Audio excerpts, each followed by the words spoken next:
Olá pessoal, é o seguinte, eu venho trazendo um novo assunto para vocês, certo? Nessas últimas aulas aí a gente viu muita coisa, né, relacionada a movimento uniforme e movimento uniformemente variado. Viu várias equações, a equação horária da velocidade, a equação horária dos espaços, a equação Torricelli, certo? E agora a gente vai entrar numa nova matéria, no novo conteúdo, certo? E antes de falar esse novo conteúdo, o que é que a gente vai ver, né? Que a gente vai dar aqui sequência, a gente tem que saber o que é vetores. Então eu trouxe aqui uma coisa bem prática, bem simples para vocês entenderem o que é vetores. Então eu coloquei aqui, ó, são segmentos de retas usados para representar alguma grandeza vetorial. Isso é a definição para vetores. Ele apresenta módulo, que é tamanho, direção e sentido, certo? Então veja só, aqui eu tenho um segmento, ó. Segmento é um caminho, eu tenho um caminho de A para B, com uma setinha aqui. Então isso aqui, eu posso dizer que essa setinha aqui, esse segmento aqui, é um vetor. O vetor é representado pela letra V. E essa setinha aqui em cima significa vetor. Então, vetor V. Isso aqui é o módulo do vetor A e B. Certo? Aqui, ó, o vetor A e B é representado pela letra V com esse tracinho aqui em cima. Certo? Eu coloquei também aqui duas observações. E na primeira eu coloquei que dois vetores são iguais quando tem o mesmo módulo, direção e sentido. Então veja só, aqui eu já sei que aqui é um módulo. Então ele está no mesmo modo, direção e sentido. Então aqui eu poderia dizer, se eu colocasse aqui, ó, um outro vetor, vou chamar de C e D. C e D. Eu poderia dizer que esses dois vetores são iguais, certo? Porque ele tem o mesmo módulo, direção e sentido, certo? O módulo aqui é o tamanho. Eu coloquei pequenininho aqui porque eu estou sem espaço, tá bom?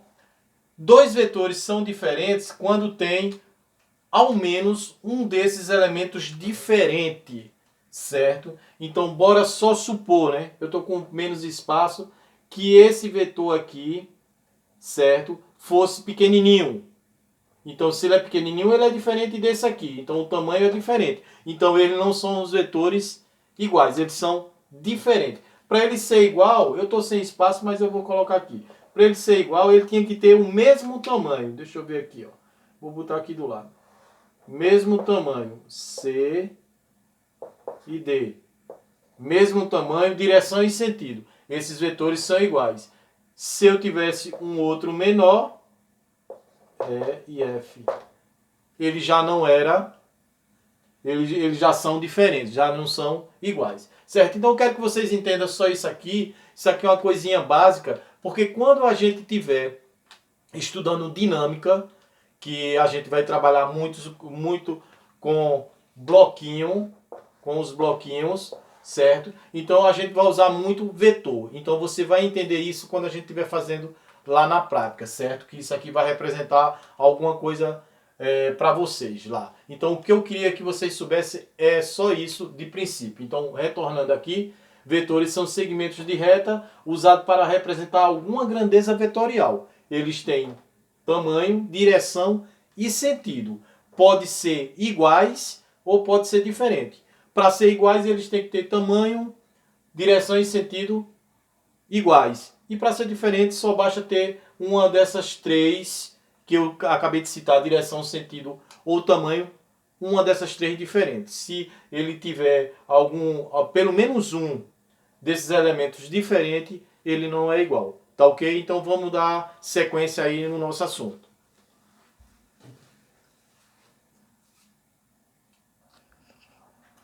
Bom, pessoal, seguindo com o nosso assunto, certo?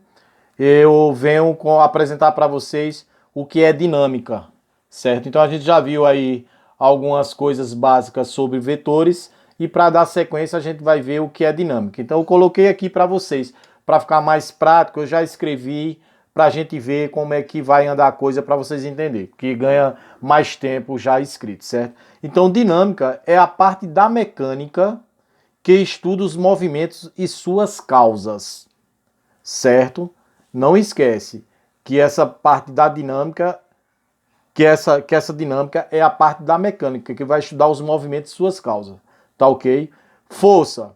Em dinâmica, forças são os agentes que produzem as variações de velocidade em um corpo, certo? Então isso quer dizer o quê? Que ele está dizendo aqui que a força vai produzir variações de velocidade em um corpo. Então imagine só um guarda-roupa, tá parado, certo? Então você vai exercer uma força nele para deslocar, colocar ele em outro canto.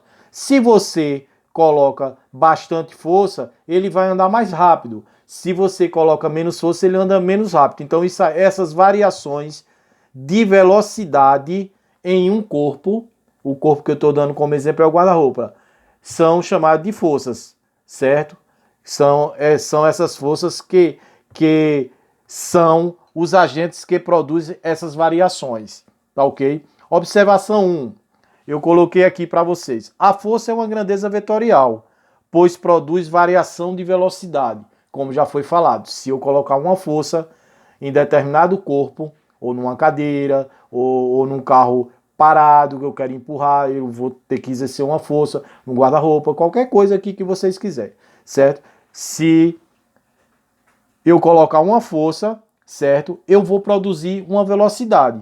Tá ok? É isso que ele diz aqui. A força é uma grandeza vetorial, pois produz variação de velocidade, que é uma grandeza vetorial, certo? Segunda observação, eu coloquei que a variação de velocidade, essa variação de velocidade no decorrer do tempo, determina a aceleração. Então veja só, se você coloca uma força em um guarda-roupa, como eu estava falando, certo? E você começa a empurrar esse guarda-roupa, ele começa a ter uma velocidade. E essa velocidade, se for muito rápido, certo? Em decorrer do tempo, vai determinar uma aceleração. Ele vai ficar ou ligeiro demais ou devagar demais, certo?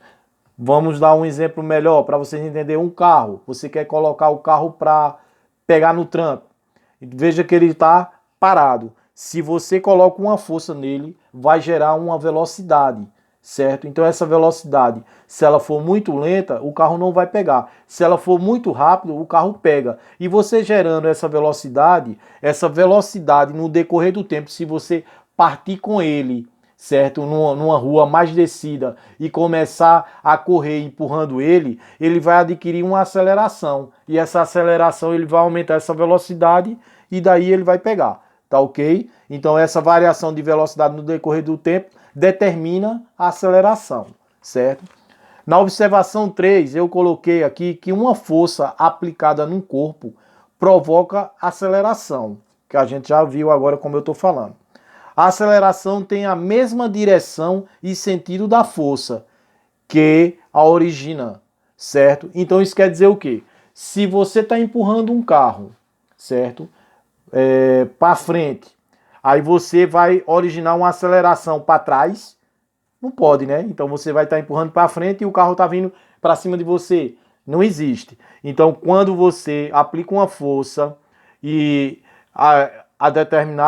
em determinado corpo, esse corpo vai adquirir uma aceleração. E essa aceleração vai ser no mesmo sentido da força, a não ser que você esteja brincando de cabo de guerra num carro. Você empurra para frente e tem 10 pessoas empurrando para trás. Então não vai existir nada de aceleração aí, que não vai nem para frente nem para trás. Então, voltando nessa observação 3, ele está dizendo que uma força aplicada num corpo provoca uma aceleração. Sim, com certeza. Essa aceleração vai ter a mesma direção e sentido da força. Eu coloquei aqui um desenho, um bloco, e aqui tem uma força, ó, uma força sendo aplicada. Então eu aplicando a força nesse bloco, empurrando para cá, ele vai gerar uma aceleração para esse lado de cá, certo? Por quê? Porque aqui vai gerar uma velocidade e depois dessa velocidade gera uma aceleração, tá ok? Pessoal, Os princípios fundamentais da dinâmica, eu coloquei aqui para vocês, basicamente são 3 princípios. Eu coloquei aqui, conceitos básicos da dinâmica pode ser resumido em 3 princípios, ou leis, certo? Vocês vão ver em livro aí, princípio ou lei. Então, o primeiro princípio, ele fala que é o princípio da inércia, ou primeira lei de Newton. O segundo princípio é o princípio fundamental, ou segunda lei de Newton. E o terceiro princípio é o princípio da ação e reação, ou a terceira lei de Newton, certo? Vocês vão encontrar aí em livros o princípio da inércia, ou princípio fundamental, princípio da ação e reação, ou primeira lei de Newton, segunda lei de Newton e terceira lei de Newton. Então, o que quer dizer essa primeira lei? Eu coloquei aqui. A primeira lei, um ponto material isolado está em repouso ou em movimento retilíneo uniforme. Presta atenção, ó. Um ponto material isolado, um ponto, qualquer ponto, certo? Está em repouso ou em movimento retilíneo uniforme. Bora pensar aqui em um carro. O carro, se ele estiver parado, ele está em repouso. Se ele estiver em movimento, ele vai estar no movimento retilíneo uniforme. Vamos supor assim, se ele estiver em linha reta. Não é isso? Então, o que quer dizer princípio da inércia, que está aqui em cima? Então, eu coloquei, isso ainda na primeira lei, eu coloquei que inércia, está bem aqui para vocês, é a propriedade ou a tendência natural de um objeto em resistir a alterações em seu estado original, de repouso ou movimento. Em outras palavras, para você entender, um objeto parado sempre tende a permanecer parado. E um corpo em movimento tende a manter o movimento, em movimento retilíneo uniforme. Então imagina só você dentro de um carro. O carro está andando, em cima de 100 km. Então, de cima de 100 km, você está parado ou você está em movimento? Em relação ao carro, você está parado. Mas vamos dizer que você esteja sem cinto e o cara lá, o motorista, freia com toda a força. Você vai ficar parado ou em movimento? Você vai sair de dentro do carro em movimento, com a velocidade que o carro tiver. Se o carro tiver 120, você vai sair de 120 km por hora dali de dentro do carro. Você vai continuar em movimento. Então, esse princípio da inércia fala o seguinte, que um objeto parado sempre tende a permanecer parado. E um corpo em movimento tende a manter o movimento, em movimento retilíneo uniforme, certo?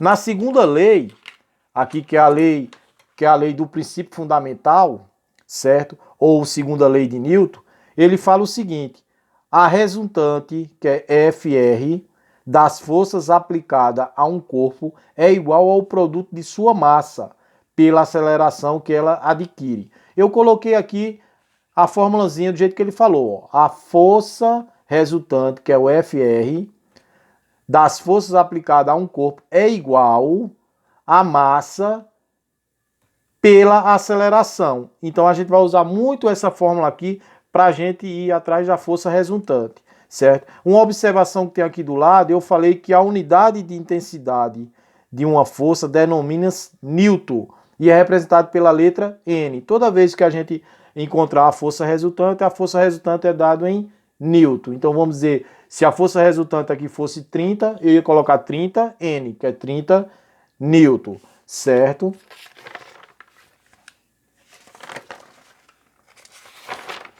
Continuando ainda com a segunda lei, certo? Continuando com essa segunda lei, eu falei aqui numa observação que a força resultante, que é o Fr, é o somatório de forças que atua sobre o corpo. Então a força resultante já está falando, é o que resulta. Então se tem duas forças empurrando algum móvel, vamos dizer assim, um guarda-roupa para o mesmo lado, essa força resultante, que é o resultado dessas duas forças, vai ser a soma delas duas. Se por acaso tem uma força empurrando para um lado e outra força empurrando para o lado contrário que você está empurrando, só que com mais força, também eu tenho uma força resultante, vai ser uma menos a outra, vai ser aquela que tem mais força menos a que tem menos força. Então eu trouxe uns exemplos aqui para você ver essa comparação, como é que a gente pode encontrar essa força resultante. Ele fala que a força resultante é o somatório das forças que atuam sobre o corpo. Veja que eu botei nos exemplos, eu botei um bloquinho, ó. Tem 4 exemplos, então tem 4 blocos. Então nesse bloco aqui eu tenho a força 1, que é igual a 10 newton. Veja aqui, ó, força 1 representada pelo vetor. Veja como é importante agora, ó, o vetorzinho aqui. E a força 2, F2, que é igual a 20 newton. Veja que tem um vetor também aqui. As duas estão para o mesmo lado. Então ele falou que a força resultante, FR, força resultante, vou colocar assim, é igual ao somatório das forças que atua sobre o corpo. Então, o somatório de F1 mais F2. Não é isso? Então, agora ficou fácil, ó. Força resultante é igual. Quem é F1? F1 é 10. Mais quem é F2? 20. Isso implica dizer que a força resultante é igual 10 com mais 20, 30 newton. Então, a força resultante dessas duas forças que é aplicada nesse bloco é igual a 30 newton. É isso que vocês vão fazer daqui a pouco, certo? Bora para a letra B. Na letra B, ele fala a mesma coisa, certo? Ele está falando aqui a mesma coisa. Ele me dá um bloco e fala que tem 3 forças. Veja que as forças estão tudo para o mesmo lado e no mesmo sentido. Ó. Força 1 é igual a 5 newton. É essa força aqui, ó, certo? Onde tem um vetorzinho aqui. Força 2 é esse daqui, ó. Força 2 é igual a 10 newton. E a força 3 é igual a 20 newton. Ele quer saber quem é a força resultante dessas 3 forças aqui. Eu já sei que a força resultante é o somatório das forças que atua sobre o corpo. Então o corpo aqui é esse, certo? E eu tenho 3 forças atuando nela aqui. Então como é que eu vou calcular essa força resultante? Força resultante é igual a força 1 mais força 2 mais força 3. Todos indo para o mesmo lado. Então, essa força resultante é igual. Quem é a força 1? Força 1 é 5. Mais quem é a força 2? 10. Mais quem é a força 3? 20. Isso implica dizer que a força resultante é igual a quanto, pessoal? 20 com 10, 30, com mais 5, 35. Então, a força resultante é igual a 35 newton, que é essa força que está sendo aplicada aqui nesse bloco, nesse módulo. Veja só o exemplo C agora. Veja que eu tenho 2 forças para o mesmo lado, que é a força 1 e a força 2, e eu tenho uma força 3 para o outro lado. Veja que esses dois seguem nesse sentido, nessa direção. E esse aqui, que é a força 3, vai nesse sentido, nessa direção. Então está fazendo uma força contrária a essas duas forças. Então como é que eu vou fazer isso agora, professor? Da mesma maneira. Se ele fala que é um somatório das forças que atuam sobre o corpo, eu vou somar essas duas e vou diminuir dessa aqui que está ao contrário. Então, como é que a gente vai fazer? A gente vai fazer assim, ó. Força resultante é igual a força 1 mais força 2 menos força 3. Por que menos, professor, força 3? Porque essa força está ao contrário dessas duas forças. Eu tenho que somar as duas e diminuir dessa aqui. Então, força resultante é igual. Quem é a força 1? 40. Quem é a força 2? 30. Menos força 3. Quem é? 20. Olha para cá. Força resultante é igual. 40 mais 30 dá 70. Menos 20. Isso implica dizer que a força resultante é igual a quanto? 70 menos 20, 50. 50 o quê? Newton. Então, a força que é aplicada aqui é a força 50 Newton, a força resultante. A força resultante daqui, dessas 3 forças aplicadas, é 50 Newton. Bora para a letra D. Veja que agora na letra D eu tenho 4 forças. Tenho força 1, 40 newton. Força 2, 70 newton. Está puxando para o lado direito. Força 3, 20 newton. Força 4, 35 newton. Está puxando para o lado esquerdo. E como é que faz, professor? Da mesma maneira. Força resultante é igual força 1 mais força 2 menos força 3 menos força 4, certo? Essas duas estão vindo para o lado esquerdo e essas duas estão indo para o lado direito. Então a gente pode fazer dessa maneira aí. Ou poderia fazer de outra maneira, daqui a pouco eu ensino. Então a força resultante é igual. Quem é a força 1? 40. Quem é a força 2? Mais 70. Menos. Quem é a força 3? 20. Menos 35, que é a força 4. Olha para cá. Essa força resultante é igual. Quando eu tenho sinais iguais na adição ou subtração, eu vou repetir o sinal e somar os números. Aqui é mais e aqui é mais.